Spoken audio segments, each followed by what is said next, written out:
Okay, I'm going to ask Grace a question. She doesn't know what the question is.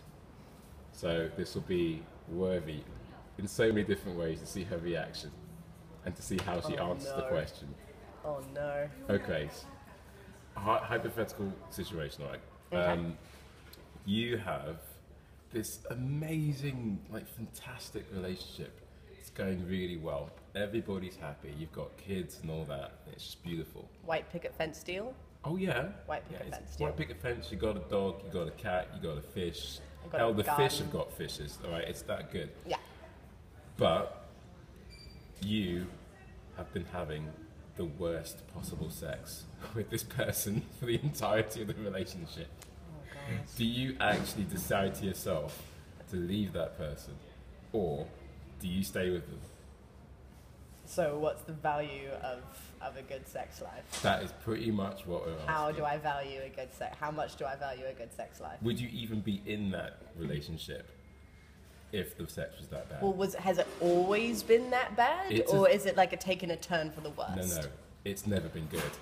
It's like so bad. So I've already committed to a certain amount of time, and I've reached breaking point because I have my nice house and my dog and my herb garden and all that jazz. Basically, yeah. Okay. Are they open to conversation about it, or do they think they're the bee's knees? Oh, they think they're amazing.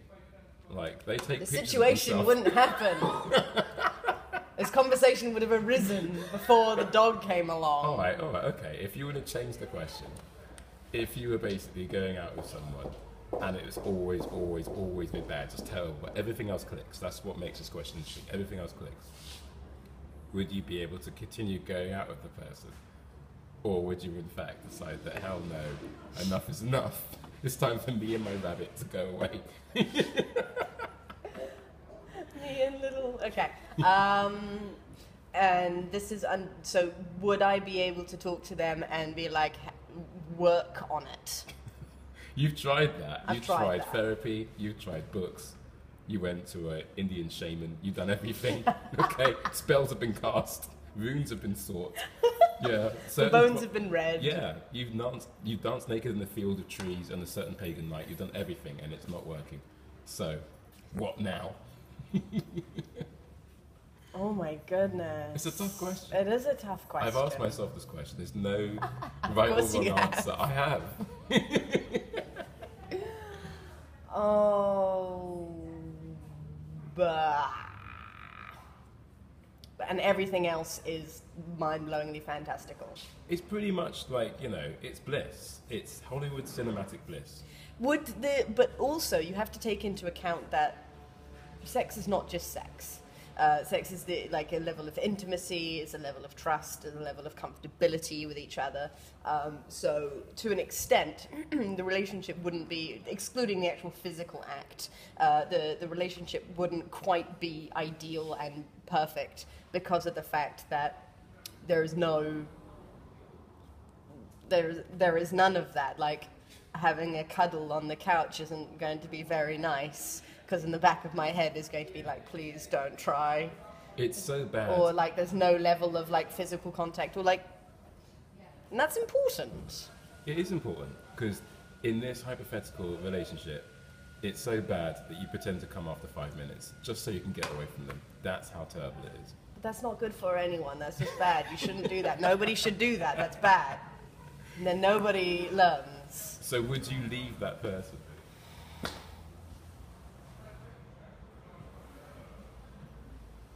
Everything else is bliss.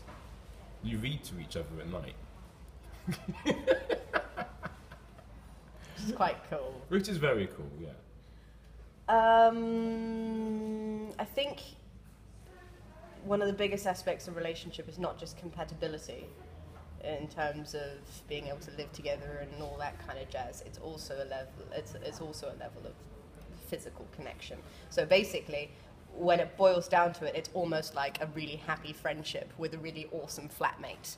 I think in that situation, it wouldn't be a relationship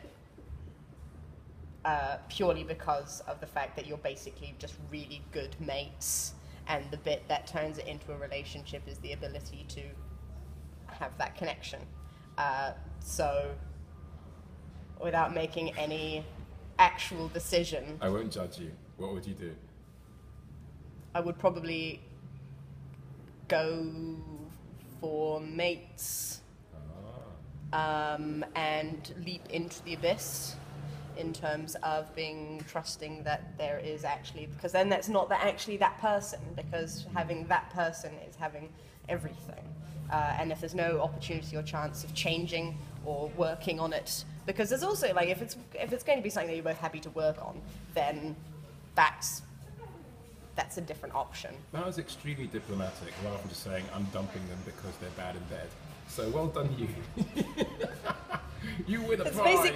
Basically what I said, but I don't think it would be the perfect white picket fence if it didn't have all the aspects. And so therefore, actually, they're only just a really, really good friend and should be kept close and a really good friend. But a perfect relationship with a white picket fence is the whole package. Yeah. And I deserve the whole package. You're damn right, you got that package, baby. Well done. And on that note, I think that's my conclusion. Oh yeah. Ask me a question now. Okay. Well, I need to. I gotta. Take the thing. Okay. Take the thing. Take thing. Sure.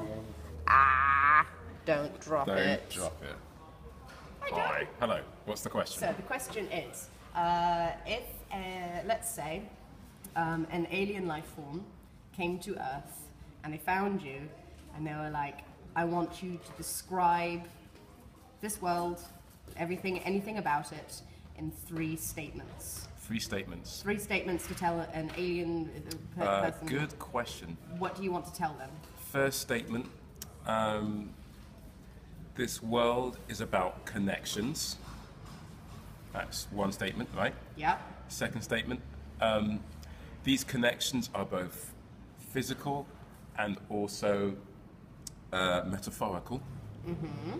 This is providing the alien understands English, right? Yeah. Good, then this is brilliant. Otherwise I couldn't have asked the question. Yeah, this is what I'm saying. I think, what are you saying? You go, I don't understand. Third statement. This world.